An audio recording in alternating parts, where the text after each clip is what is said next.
Assalamualaikum warahmatullahi wabarakatuh. Salam Om Swastiastu, Namo Buddhaya, Salam Kebajikan, Rahayu. Selamat malam semuanya. Pada malam hari yang cerah ini, kami dari tim video opini kelompok Mandalika atau kelompok 13 akan menyampaikan pendapat-pendapat atau opini-opini kami mengenai lingkungan hidup. Nah, ada 10 topik terkait lingkungan hidup yang akan kami bahas. Dimulai dari topik pertama, yaitu pengertian lingkungan hidup yang akan dibahas oleh teman saya, Syauki dan Lupnaya. Kepada pembicara, saya persilahkan.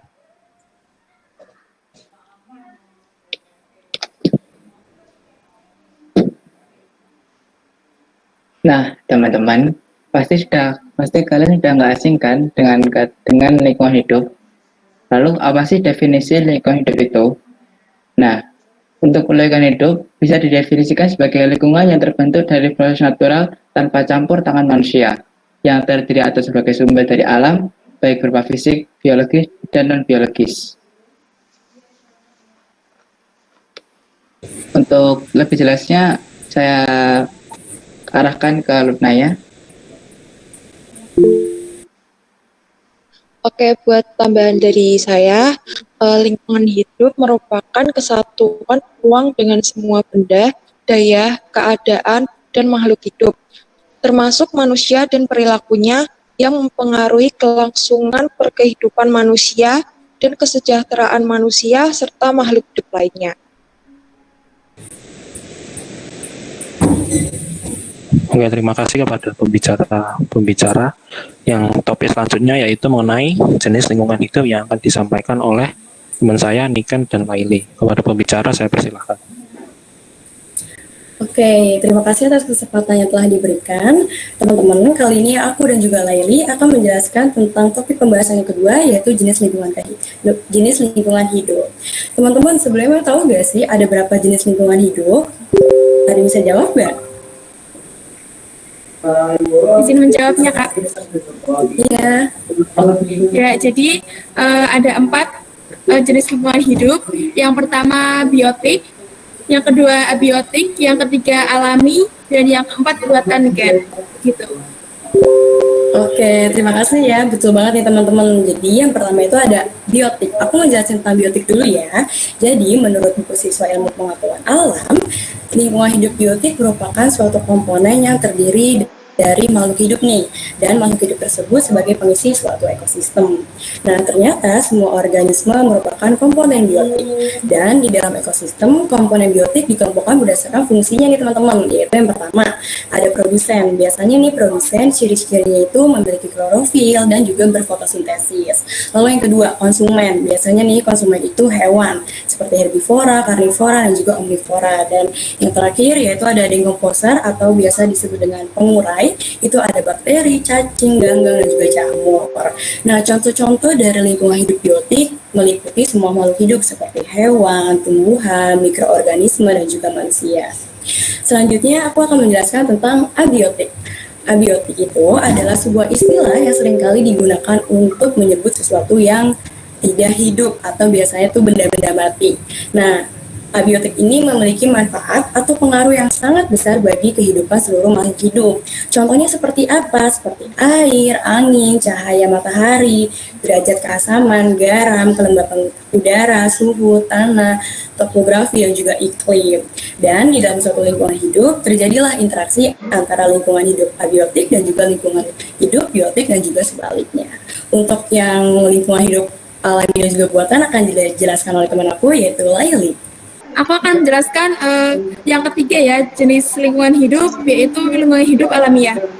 Lingkungan hidup alamiah adalah lingkungan hidup yang terbentuk karena proses alam, dan di dalamnya terdapat unsur abiotik, unsur biotik yang telah dijelaskan Niken tadi, lalu organisme kecil serta perpaduan segala kondisi yang bekerja secara dinamis atau berubah-ubah. Lingkungan hidup terbentuk tanpa campur tangan manusia. Selanjutnya aku akan menjelaskan apa aja sih ciri-ciri lingkungan hidup. Yang pertama, lingkungan hidup alamiah. Yang pertama, lingkungan hidup alam merupakan suatu ekologi atau ekosistem yang berfungsi sebagai sistem alam tanpa campur tangan manusia, termasuk vegetasi, tanah, batuan, jadi di dalam batas-batas dan sifatnya. Ciri-ciri yang kedua yaitu lingkungan alam merupakan sumber daya alam semesta dan fenomena fisik yang tidak memiliki batas yang jelas seperti udara, air, dan iklim. Selanjutnya contoh-contoh dari lingkungan hidup alami yaitu ada dua jenis. Yang pertama jenis lingkungan hidup di air meliputi danau, laut, rawa, dan sungai. Yang kedua lingkungan hidup di darat meliputi bukit, padang rumput, hutan, dan lembah. Untuk jenis yang keempat yaitu lingkungan hidup buatan. Lingkungan hidup buatan adalah lingkungan hidup alamiah yang sudah didominasi oleh kebutuhan manusia. Lingkungan hidup buatan dapat terbentuk antara lain karena jumlah penduduk dan kebutuhan hidup manusia yang semakin meningkat, sehingga memaksa manusia mengubah lingkungan hidup alamiah. Ciri-ciri lingkungan hidup buatan yang pertama, ekosistem memerlukan intervensi manusia, yang artinya ekosistem buatan tidak mandiri dan ekosistem akan musnah tanpa bantuan manusia. Yang kedua, keanekaragaman hayati yang rendah. Lalu yang ketiga, bersifat pragmatis, yaitu lebih mementingkan nilai kepraktisan daripada kegunaannya. Yang keempat, manusia lebih produktif. Yang kelima, ketergantungan hidup buatan bergantung pada hukum alam semesta. Manusia hanyalah seorang penemu tapi bukan pembuat hukum alam. Berikutnya ada beberapa contoh dari lingkungan hidup buatan. Yang pertama, lahan pertanian. Yang kedua, taman. Yang ketiga, kota. Yang keempat, bendungan. Yang kelima, akuarium. Yang keenam, kota modern. Dan yang ketujuh, budidaya tanaman tanpa tanah dan sinar matahari. Terima kasih atas waktunya. Oke, terima kasih kepada Niken dan Laili. Selanjutnya, topik selanjutnya yaitu contoh lingkungan hidup yang akan disampaikan oleh teman-teman saya, Radit dan Martina. Kepada kedua pembicara, saya persilahkan. Oke, baik teman-teman semua. Di sini saya akan menjelaskan beberapa contoh lingkungan hidup. Contoh lingkungan hidup di sini ada 4. Yang pertama adalah lingkungan hidup biotik, lingkungan hidup abiotik, lingkungan hidup alami, dan yang keempat adalah lingkungan hidup buatan. Yang pertama adalah lingkungan hidup abiotik. Lingkungan hidup abiotik adalah semua lingkungan yang terdiri dari komponen-komponen makhluk hidup di permukaan bumi. Contohnya, manusia, hewan, dan tumbuhan. Yang kedua adalah lingkungan hidup abiotik. Lingkungan hidup abiotik adalah semua benda mati di permukaan bumi yang bermanfaat bagi kehidupan manusia dan makhluk lainnya. Contohnya, tanah, air, udara, dan sinar matahari. Terima kasih. Contoh selanjutnya akan dibawakan oleh teman saya. Baik, terima kasih atas waktunya. Nah, tadi telah dijelasin oleh teman-teman apa itu yang contoh-contohnya juga di sini juga ada biotik, ada alami, dan ada buatan. Nah, ini saya jelaskan dengan perspektif geografi ya teman-teman. Jadi untuk yang alami dulu nih. Tadi sudah disebutin, tapi tidak ada salahnya kita sebutin lagi menurut opini saya, karena ini adalah video berbasis dengan opini. Menurut opini saya, itu kalau lingkungan hidup alamiah, itu lingkungan hidup yang tersusun atas biotik, abiotik, dan itu merupakan suatu hasil atau proses dari suatu dinamika alam itu sendiri. Nah, ini lingkungan hidup alamiah, ini biasanya digunakan sebagai sumber daya dan sumber hidup organisme-organisme banyak, seperti yang telah dijelaskan secara ekosistem itu seperti apa. Dalam perspektif geografi ini, lingkungan hidup alami itu ada banyak teman-teman, ada yang darat, ada yang di laut. Yang di darat itu ada contohnya ada gunung, ada bukit, ada lipatan dan lain morfologi lain. Terus yang di air perairan itu ada danau, ada pantai, ada lautan, ada muara dan lain sebagainya. Nah, yang kedua, ada lingkungan buatan. Lingkungan buatan ini berbeda dengan lingkungan alami, di mana lingkungan alami tidak ada campur tangan manusia di dalamnya. Namun yang lingkungan hidup buatan ini lingkungan yang secara artifisial digunakan dan dibuat dengan menggunakan teknologi manusia, baik itu teknologi yang mutakhir maupun menggunakan teknologi yang sederhana.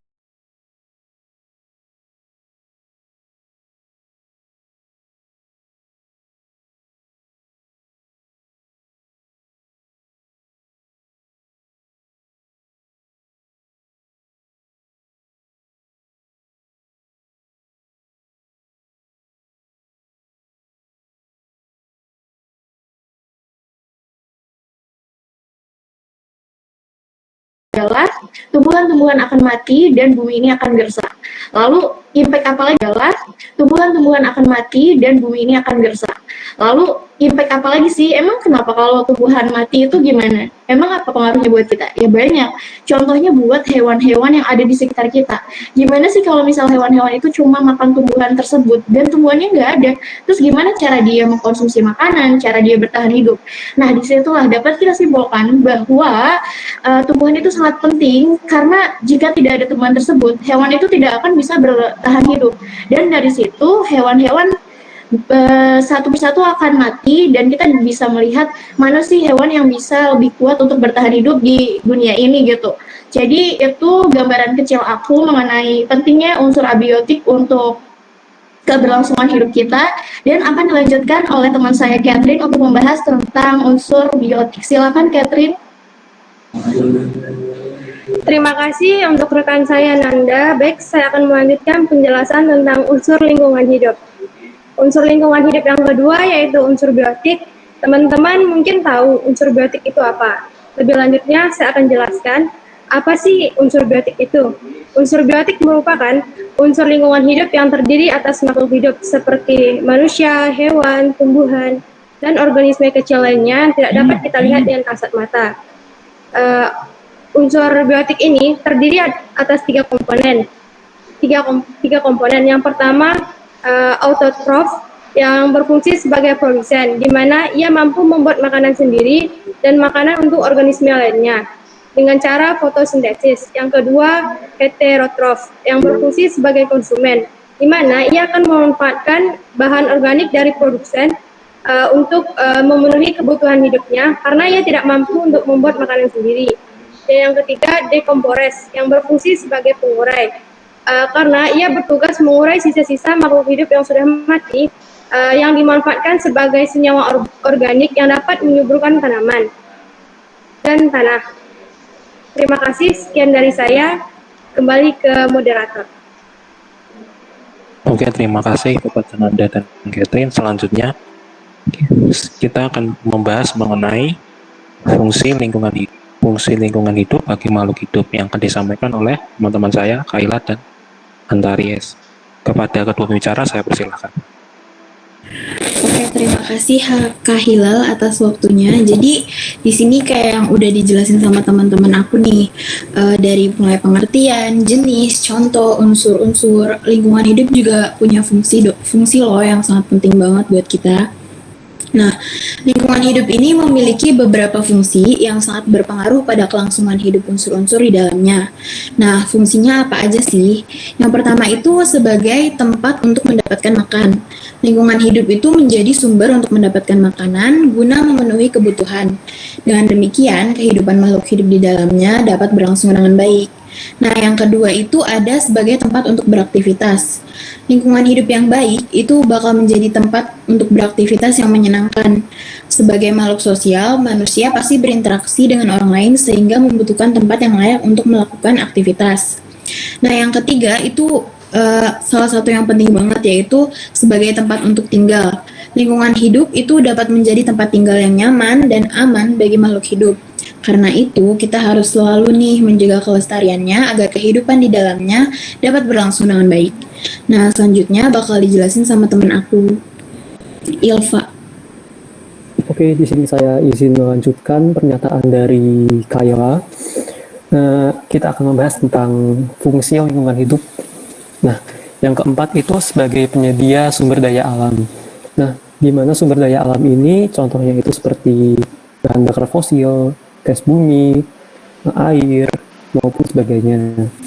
Nah, sumber daya alam tersebut akan dimanfaatkan manusia untuk memenuhi berbagai kebutuhan hidupnya. Misalnya saja nih, gas alam dan minyak bumi akan diolah menjadi bahan bakar, dan air pun juga akan digunakan manusia sebagai bahan pokok utama untuk hidup. Nah, yang kelima nih, sebagai penyedia air. Nah, kita semua tahu ya, di sini semua makhluk hidup dari manusia, hewan maupun tumbuhan itu pastinya membutuhkan air untuk bertahan hidup. Nah, karena itu air ini menjadi komponen yang sangat penting bagi kehidupan di bumi. Nah, jika kita kekurangan air, maka dampaknya ya pasti nanti akan dehidrasi dan akibatnya misalkan fatal nih, makhluk hidup bisa akan lemas, sakit, bahkan mati. Nah, oke, yang terakhir itu lingkungan hidup juga mempunyai fungsi sebagai penyedia oksigen. Nah, kita semua tahu nih, pasti semua makhluk hidup ya, tidak terkecuali manusia, itu pasti membutuhkan oksigen untuk hidup. Nah, untuk respirasi juga, bahkan juga untuk bernapas ya. Nah, sama halnya seperti air, jika kita kekurangan oksigen, maka hidup akan lemas, bahkan mati. Waktu dan tempat, saya persilakan untuk moderator. Oke, terima kasih kepada Kak Hila dan Ilva. Topik selanjutnya yang akan kami bahas yaitu mengenai penyebab kerusakan lingkungan yang akan dibahas oleh teman saya, Akbar. Kepada pembicara, saya persilakan. Oke, terima kasih atas waktu yang telah diberikan. Nah, selain memiliki fungsi, ternyata lingkungan hidup ini juga memiliki banyak kerusakan. Faktor kerusakan dari lingkungan hidup ini ada dua. Yang pertama, faktor alam, dan yang kedua, faktor akibat ulah manusia itu sendiri. Kerusakan lingkungan hidup faktor alam dapat berupa bencana alam seperti banjir, tanah longsor, dan kebakaran hutan. Seperti yang kita ketahui, banjir yang terjadi dapat merusak beberapa lingkungan seperti persawahan dan lingkungan perumahan masyarakat. Selain itu juga, tanah longsor yang terjadi dapat membuat rumah-rumah warga rusak dan tertimbun oleh tanah. Nah, selain itu juga terdapat beberapa faktor dari ulah manusia itu sendiri, seperti pembakaran hutan secara liar, pembuangan sampah sembarangan. Selain itu juga ternyata selain faktor alam dan faktor ulah manusia, ternyata kedua faktor ini saling berkaitan satu sama lain. Karena terkadang ada ulah manusia yang dapat menyebabkan terjadinya kerusakan lingkungan hidup, seperti membuang sampah sembarangan dapat menyebabkan banjir, dan penebangan hutan secara liar dapat menyebabkan hutan gundul, dan juga pembakaran sampah dapat membuat polusi udara yang banyak dan juga bisa menimbulkan kebakaran hutan yang terjadi. Sekian dari saya, kembali ke moderator. Oke, terima kasih Akbar. Selanjutnya, kami akan membahas mengenai cara menjaga dan melestarikan lingkungan hidup yang akan disampaikan oleh saya sendiri, Hilal, dan teman saya, Elisa. Oke, mulai dari saya terlebih dahulu. Jadi teman-teman, cara untuk menjaga lingkungan hidup dapat dimulai dari tingkat atas atau tingkat pemerintahan. Yang pertama yaitu dengan membuat kebijakan-kebijakan yang pro atau peduli terhadap lingkungan hidup. Sebagai contoh, kita dapat menerapkan program emisi zero karbon atau net zero ya teman-teman. Atau dapat juga dengan menggalakkan pengembangan energi ramah lingkungan seperti tenaga surya, tenaga biogas ataupun tenaga air. Tentunya kita dapat membuat peraturan juga untuk menjaga pohon atau hutan seperti dengan menghukum pemburu liar dan mencegah perusahaan-perusahaan yang akan menebang dan menghabisi hutan, karena hutan itu penting buat lingkungan kita, teman-teman. Oke, sekian dari saya, akan dilanjutkan oleh teman saya, Elisa. Oke, saya akan melanjutkan pembahasannya. Cara mengatasinya selanjutnya itu dengan menggunakan produk daur ulang.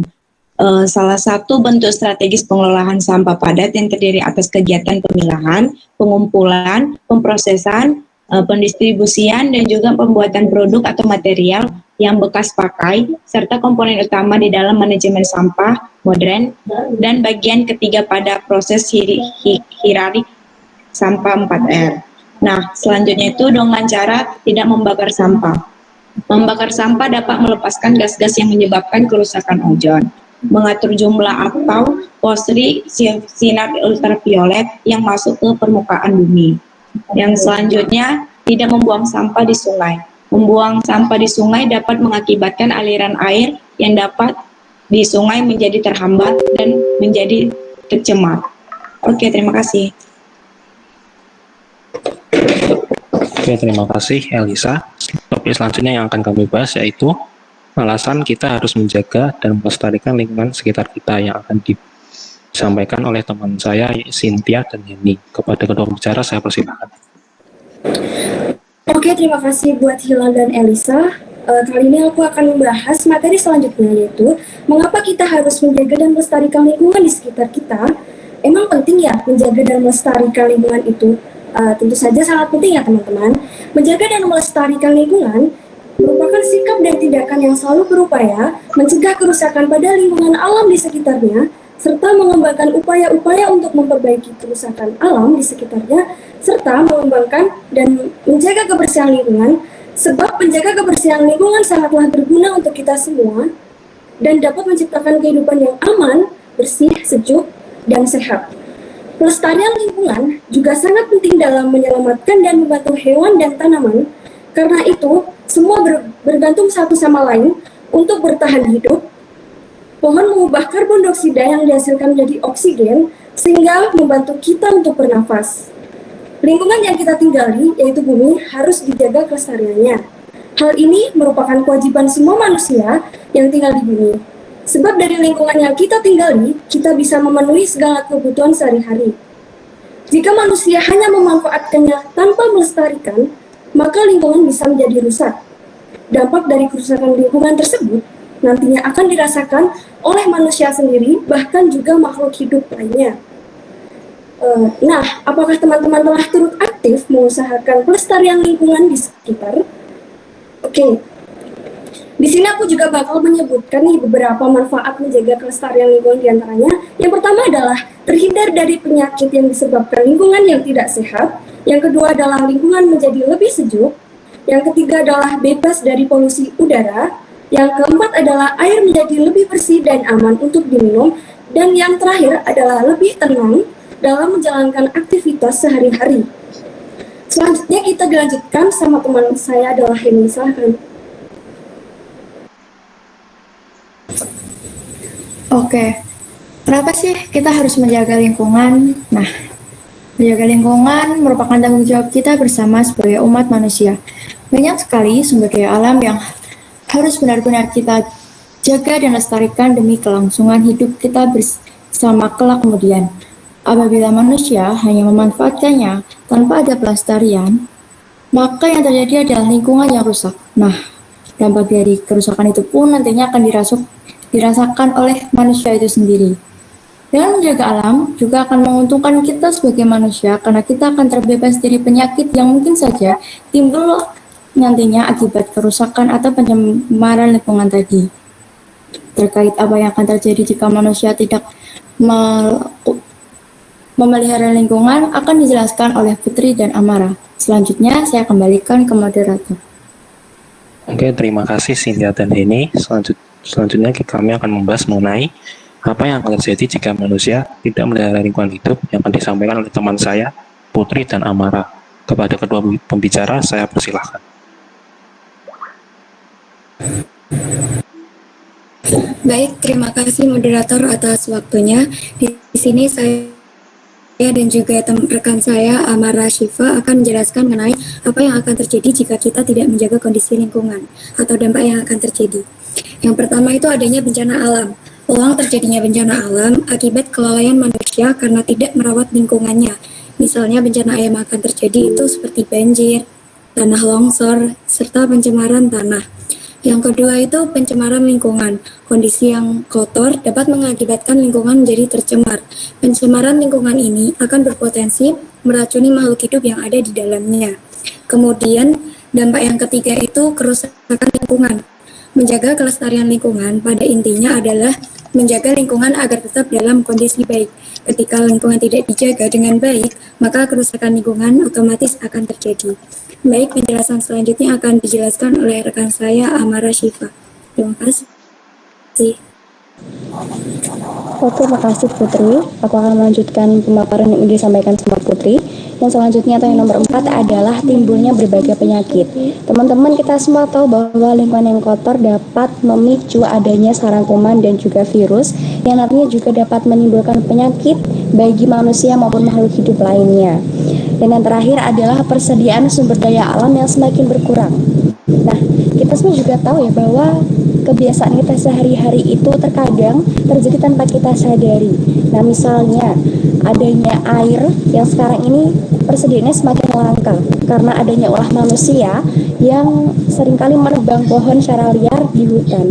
Hal ini terjadi karena manusia tidak tahu bahwa sebenarnya hutan itu sebagai penyimpan cadangan air tanah.